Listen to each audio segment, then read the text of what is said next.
Informe laboratorio número 2, cuantificación de biomasa y sustrato en la fermentación en base líquida. La fermentación en base líquida consiste en emplear un tanque cerrado, el cual permite mantener el medio de cultivo estéril.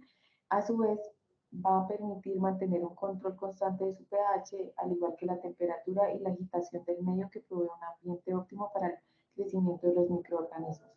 En este proceso de fermentación pueden crecer hongos de todo tipo de filamentos, pero gracias a esta modalidad de medio de cultivo y fermentación se han producido una gran cantidad de proteínas debido a la facilidad y control de los hongos que permite tener este medio de cultivo.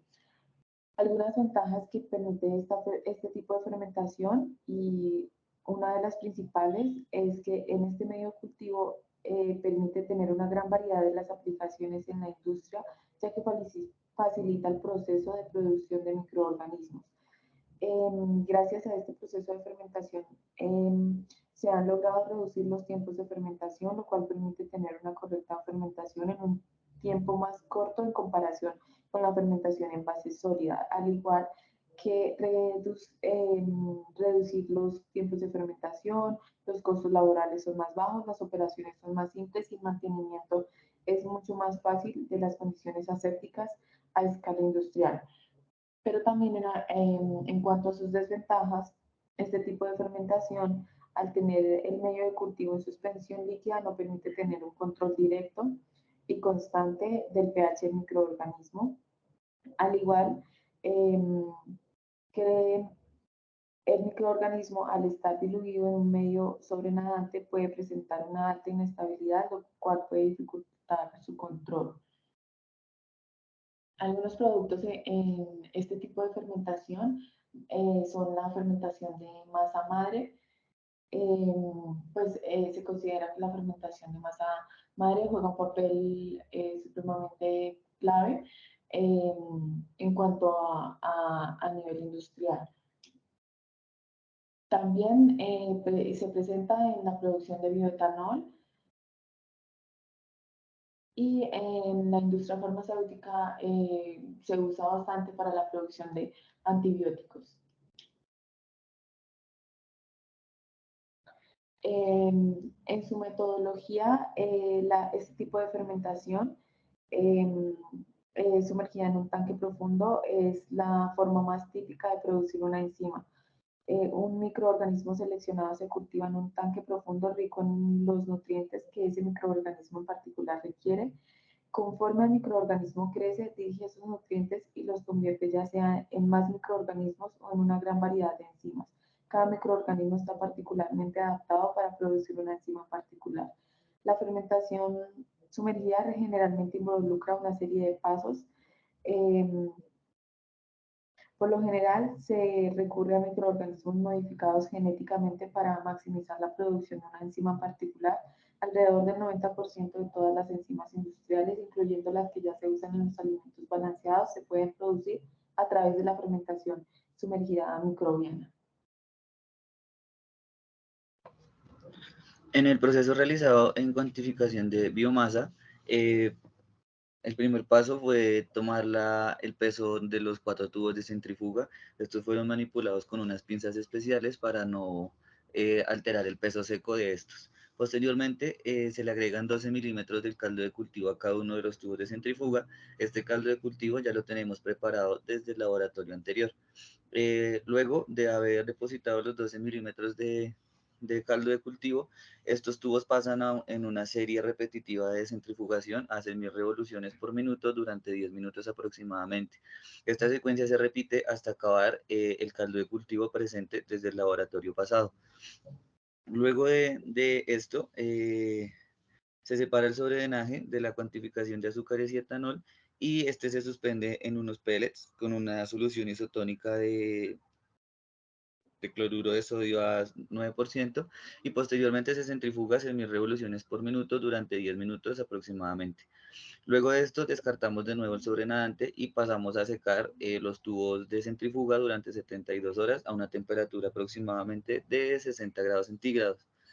Luego de pasar este tiempo, podemos determinar la cantidad de masa que se obtuvo gracias con la ayuda de una balanza analítica y tomando el peso exacto de los 4 tubos de centrífuga. Gracias a esto podemos hacer la gráfica de concentración en gramos sobre litro sobre la absorbancia.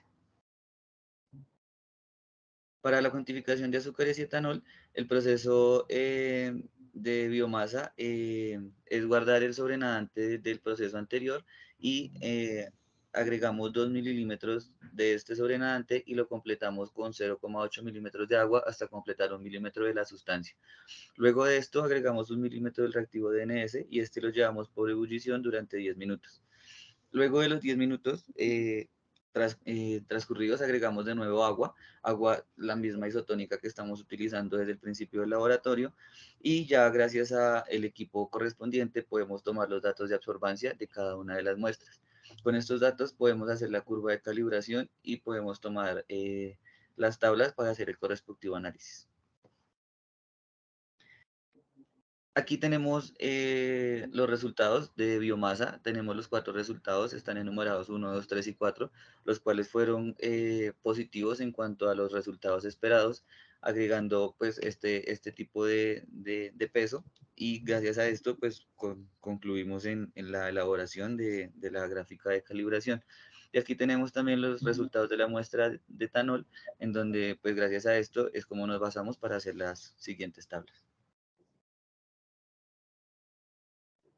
Aquí tenemos una tabla y una gráfica sobre los valores de rendimiento, en donde tomamos el peso de los cuatro tubos, tenemos el peso de la masa con el tubo con la masa, y luego ya sacamos el peso de la biomasa.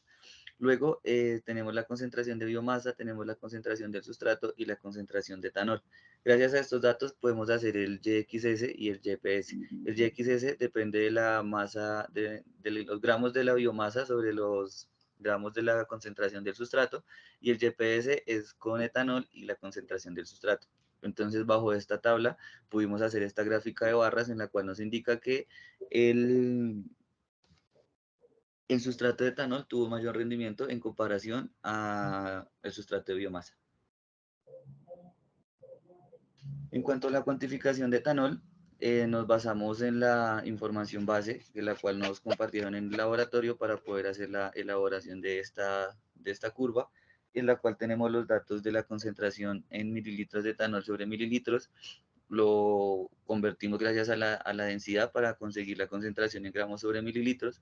Luego bajo una conversión de unidades, lo pasamos a gramos sobre litro, y con este dato de la concentración en gramos sobre litro de etanol, lo comparamos con el área, y allá pudimos hacer la curva de calibración que nos arrojó una recta positiva, o lo cual nos indica que el proceso de cuantificación de etanol fue correcto. Para concluir, pues básicamente podemos concluir que con los datos obtenidos se puede garantizar que los productos reproducidos por este tipo de bacteria bajo el proceso de fermentación reportan un rendimiento notablemente alto, lo cual es favorable para cualquier tipo de proceso de aplicación. También podemos decir que la homogenización y la centrífuga de estos tubos de centrifugación juegan un papel importante en el momento de extraer el sobrenadante y la biomasa, con los cuales podemos hacer el respectivo análisis de los datos. También podemos concluir que en cuanto al rendimiento entre YX y YPS, se observó que la biomasa contra el sustrato tuvo una menor significancia en comparación con el rendimiento del etanol sustrato. Esto pues debido a la concentración base y a la reacción que presenta tanto el etanol como la biomasa y de cómo estos trabajan en cuanto a una fermentación. Y podemos también concluir que... que gracias a este laboratorio pues se pudieron entender, familiarizarse y comprender todos los datos de cuantificación, y así como poder entender cómo es la extracción de un sobrenadante y la biomasa necesaria para un proceso de fermentación. Y acá encontramos las referencias base en lo que sacamos la información para sustentar los resultados y las conclusiones hechas en el laboratorio.